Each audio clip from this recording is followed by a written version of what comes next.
Even though the Galaxy S24 will not be announced for another month, practically all of its hardware details have already been leaked. We also received a sneak glimpse at a feature in One UI 6.1 that helps maintain the battery in excellent condition a few days ago.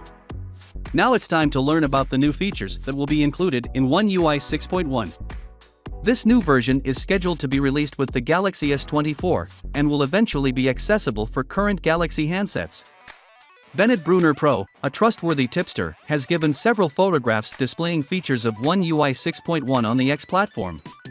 One of these features is an AI-powered wallpaper generator that generates wallpapers depending on your input. You seem to be able to input the name of a topic and choose a backdrop. This feature will create a custom wallpaper for you. The lock screen will also have options for adding portrait effects and displaying weather information.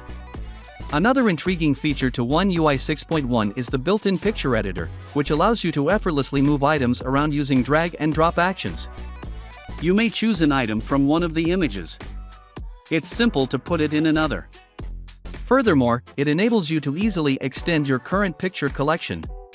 You may, for example, align photos. Any missing pieces will be immediately added in by the editing program.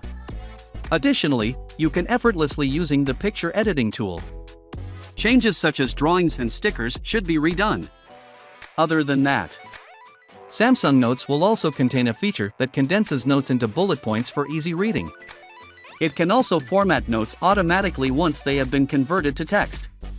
One UI 6.1 now adds the option for both parties to translate voice calls in real time across languages. Samsung introduced this feature a few weeks ago as an application of their proprietary language model, Samsung Gauss. The One UI 6.1 update will bring voice focus, a feature already available on select mid-range and entry-level devices, to high-end phones. The update also includes an adaptive protection feature, which first charges the phone's battery to 80% and then keeps charging until it reaches 100% before the user wakes up. Finally, what are your thoughts about it? So with that being said, let me know your thought in the comment below, and if you are new here, please subscribe. Peace out.